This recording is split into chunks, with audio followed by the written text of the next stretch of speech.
हम लोग का जॉनर ही दूसरा था हम लोग के टाइम पे, क्योंकि ऐसे रोके नहीं जाते थे क्योंकि मौसी का घर गौतम के ठीक सामने था, गौतम संगीत दर्पण के सामने। झंपाट लौंडा।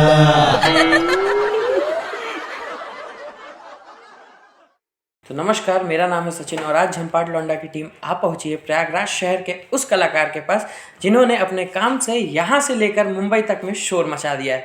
तो आज हमारे साथ मौजूद हैं सचिन चंद्रा सर। सर, आपका स्वागत है। Thank you. आप शुरू से ही एक्टिंग फील्ड में आना चाहते थे या बाद में आपका मन बना? देखो, हमारा जिस तरीके से थिएटर का ये जो आजकल हर एक चीज़ राइटिंग और उस तरीके से है, एक शब्दों के ऊपर है। मैं इसको अगर इसको कहें कि प्रॉपर समझना तो एक दूसरी चीज़ है। जुड़ाव जो है शुरू से था, जिसको हम नाम नहीं दे पा रहे थे, लेकिन जैसे हमारे ननिहाल और ददियाल दोनों साइड में रामलीला होती थी और दोनों अलग टाइम पे होती थी। एक दीपावली के दौरान होती थी और एक प्रॉपर दशहरे में टाइम में। तो वो दोनों जगहों पे, जैसे अगर हम ददियाल साइड रहे तो उस रामलीला से और उधर रहे तो उस साइड, आज जैसी रामलीला नहीं होती थी, याद किया जाता था।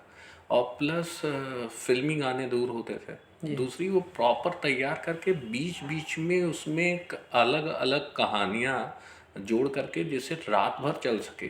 तो उसमें जैसे कहते हैं ना कि एंटरटेनमेंट के लिए कई कैरेक्टर डाले जाते थे जी। उन सब चीज़ों में हम लोगों का इस्तेमाल होता था। तो उसको हम लोग एक्टिंग है ये नहीं जानते थे कि क्या कर रहे हैं। लोग को बताया जाता था, हम लोग करते थे वो, क्योंकि सब परिवार और गांव के ही लोग करते थे। तो अब वो जो नाम है वो मुझे शुरुआत हुई है, मैं कहूँगा ग्रेजुएशन से, तो 94 के दौरान एक मेरे मित्र थे, बहुत अच्छे तबला प्लेयर, सील नाम था उनका, सील गुप्ता। तो उन्होंने मेरा परिचय करवाया कि ये थिएटर से जुड़ो, क्योंकि हम हमेशा मिमिक करना और वो सब चीज़, तो वहाँ से शुरू हुआ। आप एक्टिंग भी करते हैं, स्क्रिप्टिंग भी करते हैं आप। हाँ। और आप थिएटर आर्टिस्ट भी हैं। और आप रंगमंच भी करते हैं।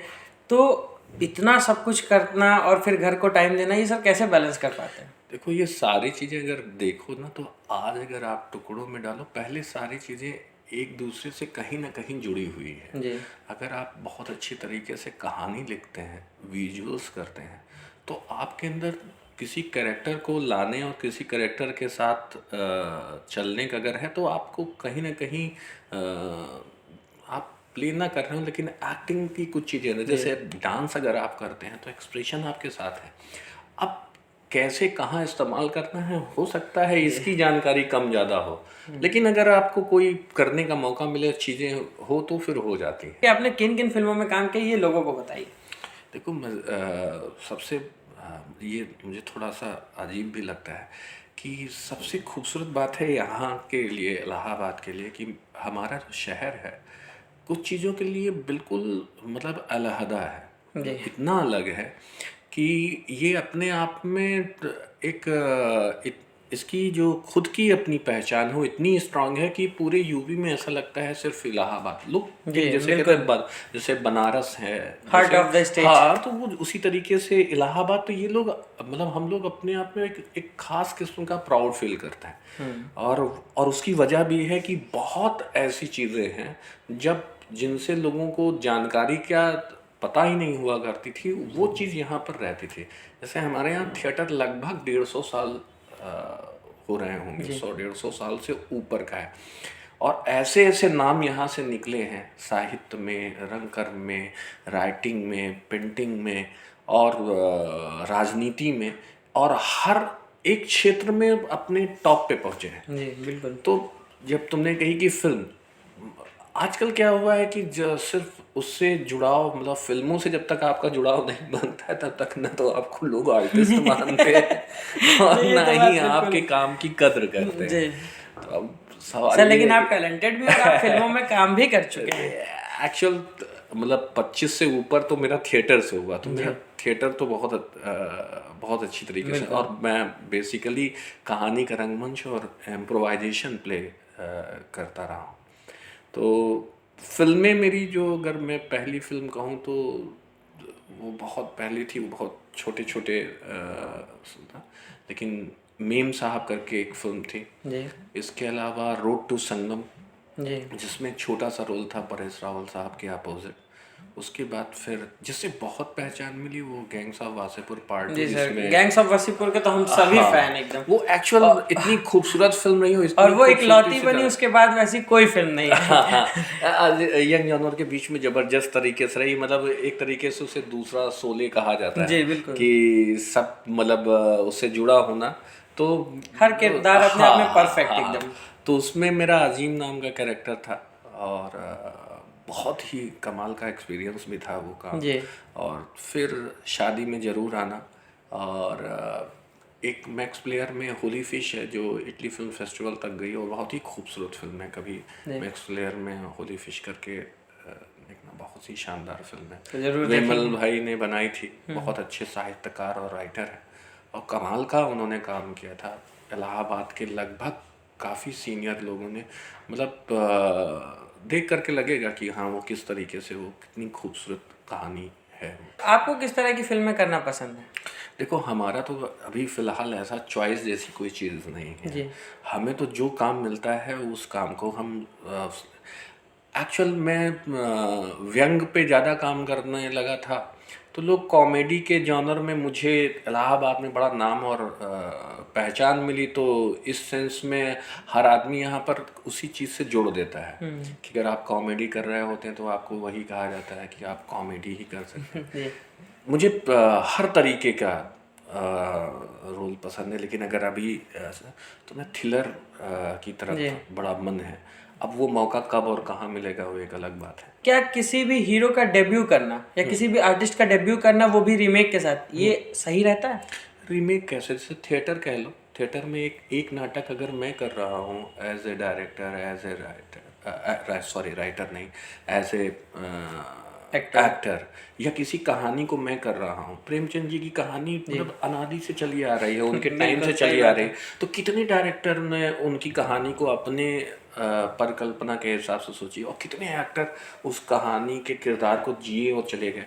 उसी तरह फिल्म है, देखो क्या है कि जो चीज़ें ये नाम के तौर पे है, साउथ आज कि उसकी फिल्में मतलब का जो लेवल है वो एकदम बदल दिया। जी बिल्कुल। तो वो इस वजह से ये सवाल उठ रहा है, ये सवाल आप कर रहे हो, वरना इसके पहले अमिताभ बच्चन की लगभग फिल्मों का रीमेक दक्षिण भारत में हुआ। जी, दक्षिण लोगों को भारत ये की बात लगभग फिल्में यहाँ जो भी सुपरहिट फिल्म होती है वो अपने आप पैन इंडिया होने लगती जी। है। पहले फर्क ये होता था कि वहां से अधिकार लेकर के करते थे, अब उसको डब करके मेंटेन कर जी दिया। बचपन में कितनी बार आपने डांट खाया या मार खाया फिल्में देखने के लिए? कंटिन्यू, क्योंकि जो स्कूल बंक करके जाते थे। हमारे लोग का जॉनर ही दूसरा था हम लोग के टाइम पे, क्योंकि ऐसे रोके नहीं जाते थे, क्योंकि मौसी का घर गौतम के ठीक सामने था, गौतम संगीत दर्पण के सामने। तो हम लोग पोस्टर देखना और मतलब उसी मौसी के घर ही, उस मौसी के घर में हम लोग सबसे ज़्यादा जाते थे, क्योंकि ये होता था कि उनके यहाँ गए तो फिर भैया के साथ सीधे हॉल के अंदर, तो वो चीज़ें देखना और समझना, और शायद वहीं से वो आदत और वहीं से वो सपना और वहीं से वो सारी चीज़ें डेवलप भी हुई। अभी आपको क्या लगता है कि किसी भी आर्टिस्ट या एक्टर के लिए मुंबई में जाना जरूरी है? बिल्कुल के लिए? बिल्कुल। सर क्या वो प्रयागराज में रह के पूरा नहीं हो सकता सपना? देखो सिर्फ सपना पूरा करना और जिंदगी जीना दोनों अलग अलग बात है। सपना तो तुम क्या देख रहे हो और किस लेवल का देख रहे हो और कहाँ सोच रहे हो ये तुम्हें पता होगा, और उसकी तैयारी तुम किस तरीके से कर रहे हो। सिर्फ सपने देख लेने से या चीज़ों से होता, कोई चीज़ अगर बीज की तरह आपके दिमाग में पड़ी नहीं तो वो पेड़ की तरह कभी फलेगी नहीं, ये तो सीधी सी बात है। बीज ही नहीं है तो फिर पौधा ने या फल फूल की तो बात ही ना करें। तो वो बीज तो होना चाहिए, वो सपने के रूप में है, लेकिन क्या है कि सपना और यथार्थ में जो फर्क है ये जितनी जल्दी आदमी समझ ले उतना अच्छा है। इंसान को भ्रम में नहीं रहना चाहिए। हाँ, भ्रम में नहीं रहना। ये पूरा का पूरा एक एजुकेशनल और पूरा का पूरा एक स्किल का मान। सबसे आसान चीज क्या हो गई है कि आदमी को जैसे लगता है ना कि वो एक्टिंग को सबसे आसान माध्यम समझता है। मतलब 2 लाइन बोल लेना वो, और जब से ये मोबाइल आया है तो हर आदमी डायरेक्टर हो गया, हर आदमी राइटर हो गया, हर आदमी एक्टर हो गया, क्योंकि उनको लगता है कि हम जो भी चीज कैमरे के सामने या जो भी चीज कर देंगे। और टिकटॉक ने तो और कि वो व्यूअर्स नहीं रह गए, सब आर्टिस्ट हो गए। हाँ, तो वो एक अलग जोन पकड़ लिया। लेकिन अगर बम्बई सीन्स, आपको बम्बई चीज़ें सीखने और सीखना दोनों चीज़ें तरीके से, वो आपकी एक तरीके से परीक्षा है। वहाँ पर आप जाएंगे तो जीवन बिल्कुल से बदल जाएगा। आपको पता चलेगा कि कैसे यहाँ क्या बात हो रही है और वहाँ क्या है। इनमें समझने में आपको जो टाइम लगेगा, तो वो जो निखर के आप आएंगे वो एक अलग चीज़ है। तो मतलब कि अगर हमें एक्टर बनना है या आर्टिस्ट बनना है और उसे प्रूव भी करना है और असल ज़िंदगी में उसे साथ में लेकर चलना है, तो हमें मुंबई तो फिलहाल जाना ही पड़ेगा। मैं अगर आजकल के बच्चों की पढ़ाई पर ज़रूर ध्यान दें। जी। बहुत से लोगों को ये गलत फहमी है कि एक्टर होना या किसी भी चीज़ में उसके लिए किसी भी तरीके की पढ़ाई की आवश्यकता नहीं। कैरेक्टर बिना पढ़े आता ही नहीं। क्या बात है। देखकर आप नकल कर सकते हैं और पढ़कर आप किरदार गढ़ सकते हैं। ये बारीक सा फर्क है। वाह। आप एज ए एक्टर अगर आपको इम्प्रूव करना है तो पढ़ना ज़रूरी है। और अगर आजकल इतने माध्यम हैं, मतलब उन माध्यमों का आप जितने खूबसूरती से इस्तेमाल, जैसे जिस उम्र में आप हैं, इस उम्र में तो हम लोगों ने सोचा ही नहीं था कि इस तरीके की कोई बातचीत या इस तरीके का कुछ कर रहे हैं। तो एक खूबसूरत तरीके से एक चीज़ आई और उससे तुम कर रहे हो और कंटिन्यू कर रहे हो बिना ये सोचे कि क्या होगा। रिजल्ट एक अलग चीज़ है, लेकिन चीज़ें चल रही है ना। और हो सकता है इसका रिजल्ट बहुत अच्छा हो। जी। तो यही चीज़ अगर आप करना है तो किसी इंस्टीट्यूट में NSD के कई विंग्स खुल चुके हैं, FTI है, और इसी तरीके से भोपाल है, अब तो बनारस के पास। मतलब आप एजुकेशनली आप अपने को मजबूत करिए, वो उसको आप उस तरीके से उस रास्ते से जाने की कोशिश कीजिए। पढ़ना, अगर राइटिंग करना चाहते हैं तो कुछ दिन सिर्फ राइटिंग करने के लिए भी तो पढ़ना पड़ेगा जी, ना। बिल्कुल सही बात है। तो दोनों तरीके की पढ़ाई होगी, एक तो आपको गढ़ना होगा, एक तो आपको पढ़ना होगा। बिल्कुल। तो वो उस चीज़ की तरफ भी जाइए, तो लेकिन क्लियर रहिए कि किस साइड आप जाना चाहते हैं। ना मिसमैच मत करिए कि डायरेक्शन कर रहे हैं तो एक्टर भी होंगे, एक्टर कर रहे हैं तो हम राइटर भी होंगे, राइटर होंगे तो हम प्रोडक्शन भी कर लें। तो वो जब आप देखेंगे, इसीलिए बम्बई जरूरी है। जब आप वहाँ जाएंगे तो पता लगेगा कि ये विंग है, काम अलग और अलग। एक बार अंदर जाने के बाद इसमें इतने सारे विंग हैं कि फिर आपको लगेगा कि ये अरे हम ऐसा सोच रहे थे। ऐसा नहीं होता है। मतलब अगर हम एज ए एक्टर हैं तो फिर समझ लो कि हमें बिल्कुल अलग एक जोन दिया जाएगा। आप डायरेक्टर हो तो फिर एक डायरेक्शन टीम में हो तो आपका एकदम अलग जोन होगा। आप प्रोफेशनल हो, प्रोडक्शन टीम में हो तो आपका एकदम अलग जोन होगा। आप राइटिंग में हो तो आपका एकदम अलग जोन होगा। वो एक दूसरे से जुड़े जरूर रहेंगे, लेकिन एक दूसरे को हरण नहीं करते। उनका मतलब एक जो कहते हैं ना कि उस बॉर्डर को पार करने की कोशिश नहीं करते। तो वो जरूर करें और अपनी उम्र जरूर निश्चित करें। एक्टिंग की कोई उम्र नहीं होती, लेकिन जिंदगी की होती है। थिएटर की एक्टिंग और बॉलीवुड की एक्टिंग में क्या कोई अंतर है? अगर अंतर है तो कैसे? एक्टिंग में कोई अंतर नहीं होता है। वो कम ज़्यादा करने का तरीका होता है। वो एज ए डायरेक्टर और एज ए टेक्निकली पॉइंट से आपको मिटे। मैं तुम्हें इंटरव्यू कर रहा हूँ, तो मेरा इंटरव्यू कर रहे हो तो तुमने पहले फ्रेम बनाया ना जी। अब ये नहीं हो सकता ना कि आप ये कह दो कि मैं यहाँ बैठा हूँ और मैं टहल के करूँ। तो तुम्हें भी मेरे साथ टहलना होगा ना। ये टेक्निकल है। बिल्कुल। लेकिन थिएटर में अगर यही चीज़ होती, यहाँ कुछ नहीं होता, तो हम टहल भी सकते थे, हम बैठे भी सकते थे और चीज़, लेकिन उसका भी एक जोन निर्धारित है कि हम कहाँ से कहाँ टहलेंगे और कहाँ से नहीं। तो एक्टिंग को जो से कहते हैं कि ये थिएटर की एक्टिंग अलग है, और एक्टिंग अलग नहीं होती, टेक्निकल पॉइंट अलग होता है। सर बॉलीवुड की एक्टिंग में रिस्ट्रिक्शंस बहुत कुछ होते हैं, बहुत दायरे मिलते हैं, लेकिन सर मुझे लगता है कि थिएटर में तो ज़्यादा डिसिप्लिन का ध्यान रखना पड़ता है। दोनों में बराबर है, लेकिन दोनों के अलग अलग। देखो जैसे क्या हुआ कि स्टेज में जाने के बाद रिटेक नहीं होता। एक साधारण सा उदाहरण दे रहे हैं कि एक बार आप अंदर चले गए तो अगर आप भूल रहे हो तो इम्प्रोवाइज करके या आपको किसी न किसी तरीके से संभाल करके वापस आना है।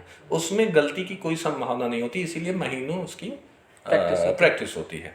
लेकिन टेक्निकली कैमरे के सामने अगर कोई गलती होती है तो आप उसे रीटेक करके रोक करके फिर से उसका एक बारी कर सकते हैं। लेकिन जो एक बारी आप करेंगे इसमें भी है कि शॉट कैसे लगे हुए हैं। लॉन्ग शॉट है तो हो सकता है, लेकिन आपको याद रखना पड़ता है कि जब मैंने लॉन्ग शॉट पे क्या किया था, मिड शॉट पे क्या किया था, तो क्लोजअप लगा हुआ है। अगर मैंने हाथ बार बार ऐसे ऐसे फेंके हुए हैं तो मुझे हर बार याद रखना पड़ेगा, चाहे मेरा क्लोज ही क्यों ना, क्योंकि अगर क्लोज भी लगा है तो हाथ अगर मैं फेंक रहा हूँ तो ये चेहरे और हाथ पे तो आएगा ना, तो वो चीज़ को ख्याल रखना पड़ता है। और उस टेक्निकलिटी का क्या होता है, जब आप किसी माध्यम में इन्वॉल्व हो जाते हैं तो पहले गलतियां होती हैं, फिर सीखा जाता है, फिर देख करके, कुछ लोग देख करके सीख लेते हैं, कुछ लोग डांट खा के सीख लेते हैं, कुछ लोगों को सिखा दिया जाता है कि करना है तो ऐसे करना है। आपको बुक्स पढ़ना बहुत पसंद है। हाँ। सर कौन सी बुक आपको पसंद है, कोई एक ऐसी जो सबसे ज़्यादा दिल के करीब हो? ऐसे कहो तो मुझे कितने पाकिस्तान और गुनाहों का देवता। तो सर आपसे मिलके बहुत कुछ सीखने को तो ज़रूर मिला, और मैं व्यूअर्स को बता दूं कि जो भी एक्टिंग के फील्ड में आना चाहता है या किसी भी फील्ड में आर्टिस्ट बनना चाहता है, उनका सीखना और पढ़ना बहुत ज़रूरी है। बिल्कुल। और अगर आप सीखते और पढ़ते ढंग से हैं तो आपको प्लेटफॉर्म एक दिन निश्चित मिलेगा। उम्मीद करता हूँ कि आपको भी अच्छा लगा होगा हमसे मिलके, क्योंकि हमें तो बहुत मज़ा आया। थैंक यू, बिल्कुल बहुत अच्छा लगा। तो सर एक बार व्यूअर्स को बोल दीजिए कि झंपाट लौंडा यूट्यूब चैनल को सब्सक्राइब कर दें। तो भाई जो सुन रहे हैं, देख रहे हैं, इस झंपाट लौंडे को सब्सक्राइब करें और इसका साथ बनाए रखें, जिससे ये झंपाट लड़का काफ़ी आगे, काफ़ी दूर तक जा सके। Thank you so much sir. Thank you.